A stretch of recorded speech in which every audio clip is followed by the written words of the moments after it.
que j'appelle docteur Galadi, qui va nous présenter un travail sur l'évaluation de la gestion du risque infectieux au service de réanimation néonatale du CHU de Tanger.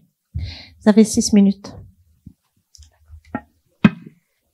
Chers maîtres, chers confrères, permettez-moi de vous présenter les résultats de mon travail intitulé « Évaluation de la gestion du risque infectieux au service de réanimation néonatale ». Pour ce fait, nous allons établir le plan suivant: introduction, objectifs, matériel et méthode, résultats, discussion, puis conclusion.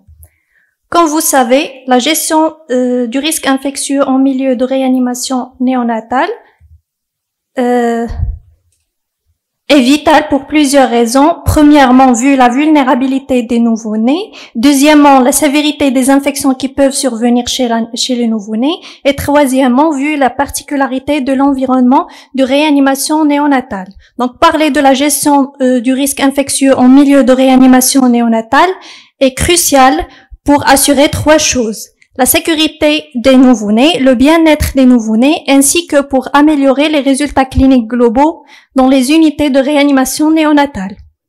Donc, les objectifs de ce travail est d'évaluer les connaissances et les compétences du personnel en matière de la gestion du risque infectieux et d'identifier les domaines nécessitant un renforcement ou une amélioration afin d'assurer la sécurité des patients et du personnel. Donc, pour le matériel et les méthodes, c'est une étude qui a intéressé le personnel soignant au service de néonatologie au niveau du CHU Mohamed VI de Tanger, médecins résidents et internes, infirmières, aides-soignantes et étudiants.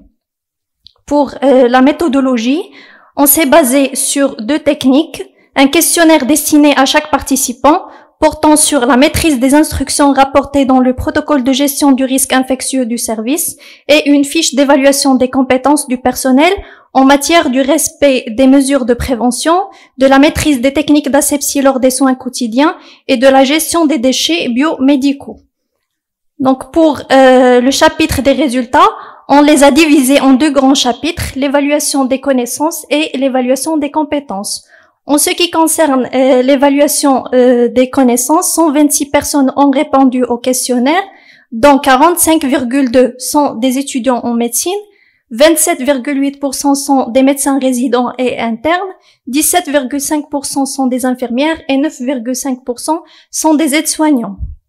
70,6% d'entre eux trouvent que les défauts d'asepsie constituent l'origine la plus incriminée dans les infections liées aux soins, et la longue durée d'hospitalisation, suivie du terrain et de la réalisation des actes invasifs, constituent des facteurs aggravants de ce risque infectieux.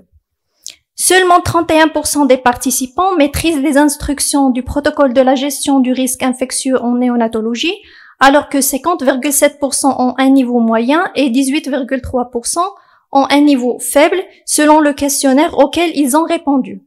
La totalité des personnes ayant participé réclament avoir besoin de formation continue en matière du respect des mesures d'hygiène et de la gestion du risque infectieux. Donc, cette photo a été prise lors d'une formation du personnel soignant réalisée au centre de simulation de Tanger concernant les bonnes pratiques d'hygiène lors des actes médicaux et paramédicaux. Passons au chapitre évaluation des compétences et commençons par les mesures de prévention. La majorité des participants respectent les règles d'hygiène des mains: manches courtes, ongles courts, pas de bijoux, pas de vernis et pas de montre. Mais malgré toutes ces mesures de prévention, seulement 1,6% des personnes interrogées changent quotidiennement l'uniforme porté au service. Concernant les mesures d'asepsie, 78,5% des participants pratiquent un lavage correct des mains avant chaque geste, et 17,5% commettent des erreurs lors du lavage. 81% portent les gants lors des actes médicaux et paramédicaux, alors que 19% des participants ne portent pas toujours les gants lors des gestes. Pour la gestion des déchets biomédicaux, 81,7% connaissent et respectent les recommandations de collecte, tri, élimination des déchets et utilisent des conteneurs spécifiques pour les déchets à haut risque infectieux. Passons à la discussion. Donc, dans la littérature, il y a peu d'informations sur la perception des risques infectieux par les professionnels de la santé. Dans l'étude de Hervéien et al., 2 constats importants se dégagent des résultats: une insuffisance des pratiques d'hygiène par le personnel soignant et une insuffisance des connaissances sur les risques et les moyens de prévention de ces risques pendant les soins. Il existe également une inadéquation entre les pratiques et les connaissances chez les professionnels de la santé. Plusieurs auteurs, notamment Hervé Yen et al. Et Denis Petit et al., ont souligné aussi la mauvaise observance des pratiques d'hygiène des mains qui constituent un élément essentiel pour la prévention des infections. Or, il est communément admis qu'une partie non négligeable des infections au milieu de la réanimation néonatale pourrait être évitée. Plusieurs solutions sont proposées, notamment la bonne organisation architecturale des services de néonatologie avec des vestiaires en dehors de l'unité des soins comme est le cas de notre service, le respect des mesures d'hygiène des mains et le changement quotidien de la tenue portée, l'organisation de formations périodiques du personnel soignant à l'aide de la simulation médicale et l'établissement d'un système de surveillance afin d'évaluer l'efficacité des stratégies de prévention mises en place.